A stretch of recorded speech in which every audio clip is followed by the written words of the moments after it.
कुलदीप जी, ना प्रचार है कहीं पर, ना कैंडिडेट। आप देखा, हमारे रिपोर्टर्स ही बता रहे हैं हिमाचल में आपने पहले ही हार मान लिया, ऐसा लग रहा है। गुजरात में पूरा फोकस किया इस बार। अंजना जी, आम आदमी पार्टी ने बहुत मजबूती के साथ हिमाचल में चुनाव लड़ा है और हिमाचल की जनता बदलाव चाहती है। हिमाचल की जनता कांग्रेस और भाजपा की जो मिलीजुली सरकार थी ना, उससे त्रस्त हो चुकी है। इन दोनों ने मिलकर हिमाचल को लूटने का काम किया है और अब हिमाचल के लोगों को अगर उम्मीद है तो अरविंद केजरीवाल जी से, उनके अरविंद केजरीवाल मॉडल गवर्नेंस से है। हिमाचल के लोग अच्छा शिक्षा चाहते हैं, स्वास्थ्य चाहते हैं और मुझे लगता है कि अरविंद केजरीवाल जी ने जो गारंटी दी थी हिमाचल के लोगों को, उस पर उन्होंने अपनी मोहर लगाई है और अपनी मोहर लगाकर उसको मतपेटी में बंद किया है। और निश्चित रूप से आम आदमी पार्टी बहुत अद्भुत करने जा रही है हिमाचल के अंदर। बहुत मजबूत स्थिति के साथ आम आदमी पार्टी वहां चुनाव लड़ी और हिमाचल के लोगों को बदलाव बहुत अच्छा करने जा रहे हैं वहां पे। अंजना जी, हाँ। अंजना जी, बहुत अच्छा, बहुत शानदार करने जा रहे हैं। हिमाचल के लोगों ने बदलाव के लिए वोट किया है, परिवर्तन के लिए वोट किया है। पहले हिमाचल के लोगों के पास कोई विकल्प नहीं होता था, एक उनके पास या तो बीजेपी को चुनना होता था या कांग्रेस चुनना होता था। अब एक ईमानदार पार्टी आम आदमी पार्टी उनके लिए विकल्प है और एक ऐसे नेता जो अपनी गारंटी जो देते हैं जनता को, हाँ, पूरी करते हैं। तो हिमाचल के लोगों ने निश्चित रूप से अरविंद केजरीवाल जी के गारंटी के ऊपर मोहर लगाई होगी और उसको मतपेटी में बंद किया होगा। ठीक है, ठीक है। प्रभु जी, आपसे कमेंट ले लेते हैं, उसके बाद आप दोनों के पास फौरन लौट रहे हैं। मायावती जी ने भी बोला था इस बार कि पूरी ताकत से यूपी में लड़ी हूं मैं। वही वाली ताकत से लड़े क्या ये हिमाचल में? क्योंकि गुजरात में तो दिख रहा है, गुजरात में तो आम आदमी पार्टी ने पूरी ताकत झोंक दी, लेकिन हिमाचल में तो आपने बात अच्छी उठाई है, क्योंकि हमारे रिपोर्टर जो वहाँ से रिपोर्ट कर रहे हैं कि आम आदमी पार्टी वहाँ है परंतु कहीं बूथ पे दिखाई नहीं देती। परंतु अगर आप स्ट्रैटेजी देखें आम आदमी पार्टी की पिछले 8 सालों के अंदर, वो हाइप क्रिएट करते हैं।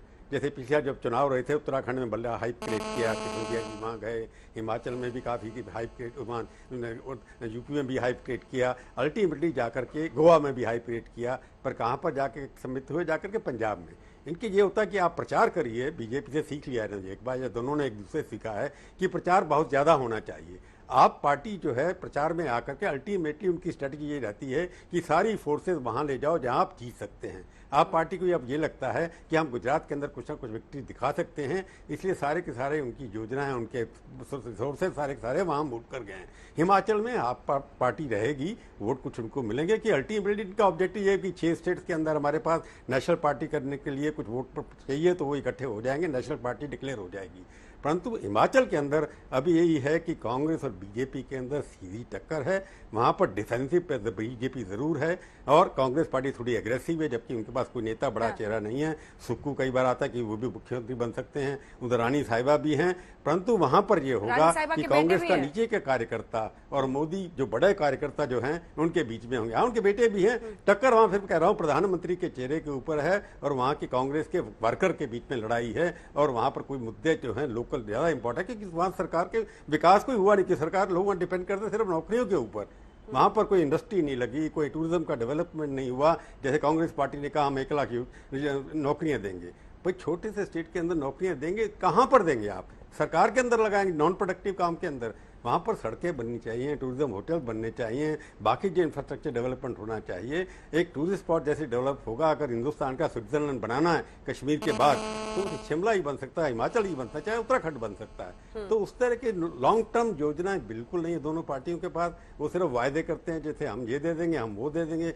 वो कहते हैं हम कुछ रोजगार देंगे, वो कहते हैं हम कॉमन सिविल कोड लेकर के आएंगे। इस तरह की योजनाएं की बात हो रही है। कोई सियासी मुद्दे जो हैं वो जमीन पर जो कुछ हो रहा है उससे जुड़ा हुआ कुछ नहीं है, उनके जुड़ा हुआ बिल्कुल नहीं है। 4 इलेक्शन हो गए, चारों इलेक्शन के अंदर CDC 370 ये सब किया गया। अब 5वें इलेक्शन के अंदर भी यही बात करेंगे, वही मुद्दे हैं। तो मेरे को लगता है रोटी कपड़ा और मकान का मुद्दा वहाँ जब तक खड़ा नहीं होगा तब तक लगता है दोनों पार्टियां सिर्फ खोखले वादे करती रहेंगी।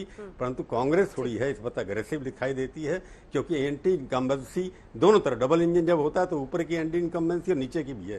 परंतु मोदी जी की पॉपुलैरिटी अभी काफी है, क्योंकि उनके मुकाबले में राष्ट्रीय नेता कोई नहीं है।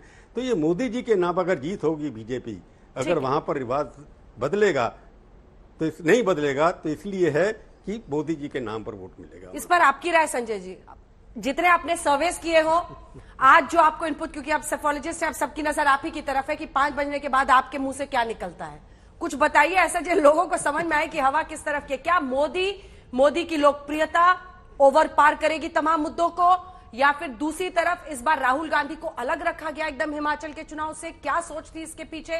क्या कांग्रेस उस रिवाज को कायम रखेगी? अंजना जी, देखिए, मेरे पास कोई जरिया नहीं है कि मैं ईवीएम के अंदर झांक कर देखूं और बता सकूं कि किस पार्टी को बढ़त मिल रही है 5 बजे के बाद। लेकिन आपने जो 2-3 सवाल पूछे कि क्या प्रधानमंत्री मोदी की जो पॉपुलैरिटी है वो बीजेपी के लिए कुछ कमाल कर पाएगी हिमाचल में। जब हम प्रधानमंत्री मोदी की पॉपुलैरिटी देखते हैं तो वो बरकरार है, चाहे वो हिमाचल की बात करें, गुजरात की बात करें, दूसरे राज्यों की भी बात करें। तो सरकार के परफॉर्मेंस की अगर हम बात करते हैं, हिमाचल में सरकार के परफॉर्मेंस पर लोग सवाल उठा रहे हैं। बेरोजगारी का मुद्दा है, प्राइस राइज का मुद्दा है, तमाम तरह के मुद्दे हैं, मुद्दों की भरमार है और बीजेपी उससे कहीं ना कहीं परेशान दिखाई पड़ती है। यही वजह है कि कांग्रेस ने लगातार पूरे चुनाव प्रचार के दौरान लोकल मुद्दों का सहारा लिया, उन मुद्दों पर वो चुनाव लड़ रही है। अब सवाल यह है कि क्या बीजेपी जो नेशनल मुद्दों को लेकर चुनाव में आई, यूनिफॉर्म सिविल कोड का वादा कर रही है और जो तमाम तरह की चीजों का वादा कर रही है, क्या वोटर उस ओर आकर्षित हो रहे हैं या लोकल मुद्दों का सहारा ले रहे हैं? मुझे लगता है अंजना जी बहुत टाइट इलेक्शन है, लेकिन जो कहते हैं लास्ट मिनट जो फिनिशिंग टच देने में हमने देखा है बीजेपी कई बार कांग्रेस से आगे निकल जाती है। अगर ऐसा हुआ तो शायद बीजेपी को बढ़त मिल जाए हिमाचल में, लेकिन सचमुच मुकाबला बहुत कांटे का रहा है हिमाचल में दोनों पार्टियों के बीच। आम आदमी पार्टी सचमुच, जैसे आपके रिपोर्टर कह रहे थे, आम आदमी पार्टी के तो कोई कहीं दिख नहीं रही है हिमाचल में।